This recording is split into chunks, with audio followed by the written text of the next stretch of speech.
Hey everybody, this is Cheryl, all thing with a review and a recap of 7 Second Netflix crime series. We're gonna kind of do it short as much as possible. Just give you a little of the important scenes or I think that you should know about if you are basically following the story. We open up with Letrice basically following Pete to his house. So she's wanting to know exactly where he lives at. So she sees him arresting someone on a case that they're basically Pete, Mandy, and Felix and D'Angelo are basically doing. So she follows him, which that's not really good to do. So she follows him, right? In the meantime, we see, we're dealing with Fish on the other side of town, who has been basically looking for Nadine. Now, for those of you all who may not know, Nadine is the young addict who basically saw Pete, D'Angelo, Mandy, and Felix on the scene in the park. He has located Nadine and he has found her somewhere, strung out somewhere. And so he gets her, he picks her up and he puts her in his car, so basically she can basically thaw out, get sobered up a little bit. And the purpose of him getting her was to take her to KJ so that she could they could have her testimony on tape. And so Fish finds Nadine and put Nadine in the car and drive towards where KJ is. Now, Fish finds KJ in her regular bar. I guess she's a regular at this particular bar. And so he finds her. And of course, she loves to do karaoke. And so she's standing on the stage singing. I think she's doing a Anita Baker. And so after she finished doing the Anita Baker, she goes to and sit down at the table where Fish is. And so Fish tells her, look, you were supposed to call me, but you never did call me. And so he says, well, I have the one of the one of the people who, we have the young girl Nadine, and she's out in the car, and basically she's seen the three people and so of course KJ is all drunk up and everything, and so KJ is basically telling Fish that she hasn't seen anything. I mean, Nadine hasn't seen anything, and her testimony won't do anything because basically it's a white girl, white young teen, and Bennett is supposedly a gangbanger. Of course, he isn't, but they just assuming that he is because Bennett was hanging in basically hanging out with friends who he's known for a while. And so KJ refuses to interview Nadine. So we go back on the other side of town, and we see that Letrice has gone back to the house to get her husband, Isaiah, so the both of them can approached Pete together about the hit and run that Pete basically did. And we see that Pete had came to the house, but then we see that we see that Isaiah had brought the pastor, because we know that they are church-going people and very heavily into the church. And so Isaiah brings the pastor, and the pastor tries to talk to Letrice, and the pastor tells Letrice that basically he realized that she's going through some challenges and issues with the fact that she has lost, her son. And Tish was very, very upset with Isaiah, because Isaiah was not listening to her, because she was basically trying to tell Isaiah that Pete was the person who was at the hospital when Bennett was there, and he was the one that gave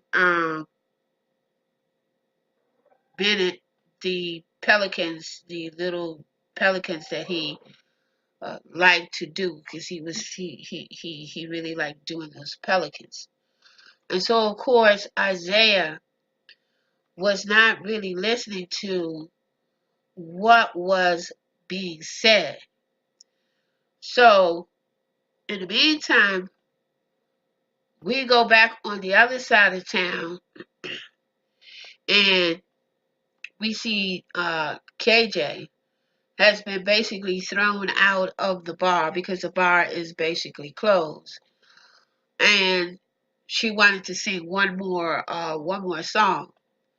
And so KJ noticed that her car was basically getting impounded. And so this is when she started calling the person who was taking her car, the people who were impounding or towing away her car, all kinds of names. So this is when the policeman came up and asked the guy who was taking her car to take it to the pound lot, asked her was he having any problems with KJ. And of course KJ was all belligerent, all drunk, out of her mind and everything, start calling the policeman all kinds of names. And the policeman was very, very, he was very, very cool with her. And I think the only reason why he's very, very cool with her is because he knew her, and then the fact that she was the prosecutor, and she's, doing this particular case. So he didn't lock her up and everything. So he didn't lock her up, right? So we go back on the other part of town, and now we find out that the policeman is somebody, they don't know exactly who, basically had dropped a dime on the case, because they really didn't really know who basically had killed Bennett. And now the prosecutor's office and the media got whiff of it, and they said that they told, the media leaked the story and said that it was cops that was involved that did the hit and miss, and it was in the precinct, the South precinct. And so of course the community now is basically up in arms, right? So in the meantime, we go back and we dealing with Letrice again. She goes back to Pete's house, and this time she's knocking on the door, and no one is there, but Pete's wife is there, and basically she's there by herself. So eventually Pete's wife comes to the door. No, she did come to the door. I'm sorry. Pete's wife did come to the door. And so we go back and she's still knocking on the door. So she eventually did open up the door. And this is when we find out that Pete's wife had no idea that he was the one who basically had hit, Bennett. And so we go back on the other part of town. In the meantime, we go to KJ's apartment. And we see that KJ is all on the floor because she's drunk from last, so she slept on the floor last night. And so James, who is the head prosecutor department, come to KJ and ask KJ how could she, leak the story, and who leaked the story that the fact that Bennett was basically killed by cops. They didn't say one, they just said the people that are involved were policemen that, basically did the hit and run. And so, of course, KJ tried to basically get off the case, but James, the prosecutor, the head of the prosecutor department, said that you're basically is going to do this case. You're going to do this case, and you're going to investigate this case. And so, in the meantime, we go back and we see that Fish is talking to the officer, the head officer of the department, of the police department, and he's asking him all kinds of things and asking and trying to drill Fish as to, you know, who, which one of the cops in his department basically did this. And Fish basically wouldn't, say anything. In the meantime, we go back and we see Letrice. And this time, Peter's wife comes at the door and she asks to speak to the guy who asked to speak to her husband, and she tells her that my husband is not here. And so this is when Letrice, and I was like, Are you lost your mind and everything? This is when Letrice basically gives Pete's wife the telephone number and tells Pete's wife that would you have him to call me because I basically want to talk to him. And she took down the phone number. In the meantime, Letrice walks away, but she's unaware that she had no idea that the story had leaked, that it was policemen that basically hit her son. Until she picked up this newspaper that was, down on the ground, and so she saw the headlines because by this time the media and the press has gotten a hold of it. And so we're back at the police department, and this is when D'Angelo, Manning, and Felix comes into the police department because they had no idea that the media had basically got a hold of all of the information and leaked the story. So now D'Angelo knows that the story has been leaked and that somehow they know that the policemen are involved in this case. And so this is where it gets really, really sticky. And so we see that we're going to go back and we basically see that D'Angelo has located Nadine. But before locating Nadine, we're going to go and we're going to deal with Seth, which is Bennett's nephew. No, uncle. Excuse me, uncle. And of course, at one time, he was into the game, and so he went back to the kingpin. I'm just going to say the kingpin. He went back to the kingpin because the kingpin was basically childhood they had a childhood friendship. And so he tells him that he wants to get back into, he wants to get back into the game. He basically wants to sell drugs all over again.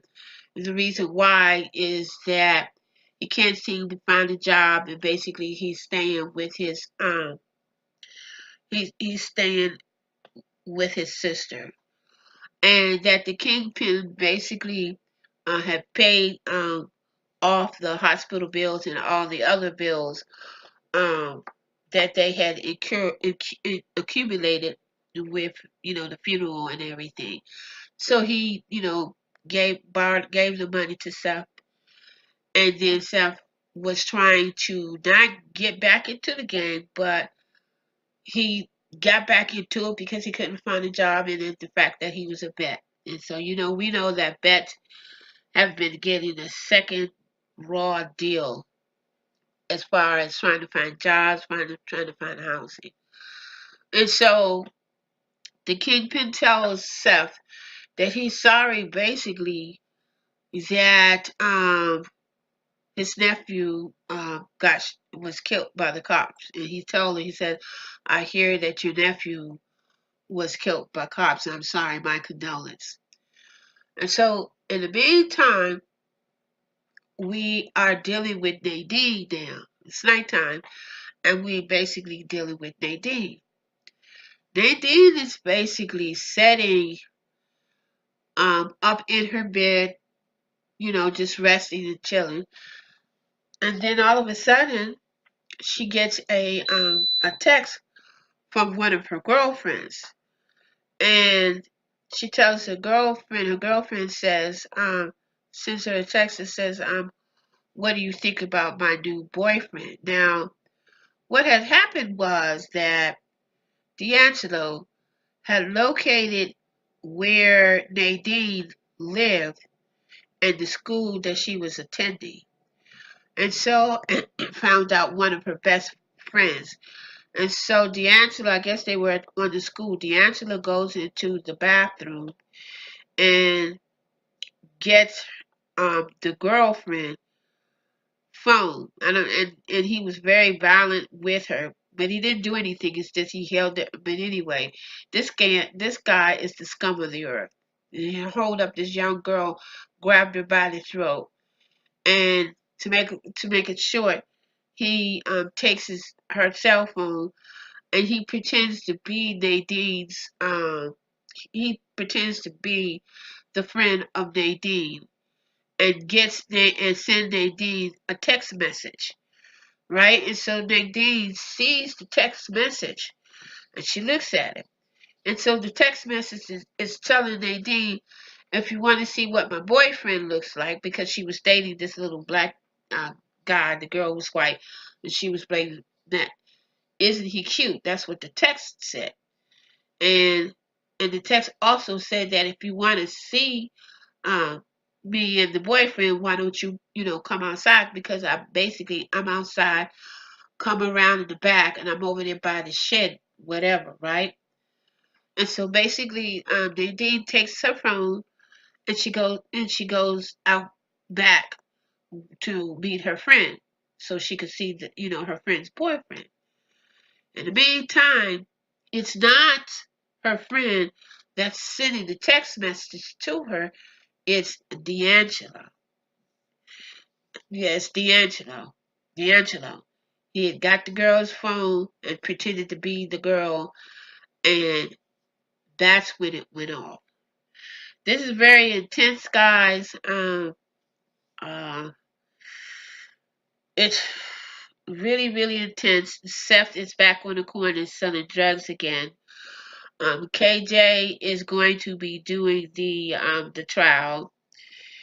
Fish is very, very upset with the fact that um they have to go and to let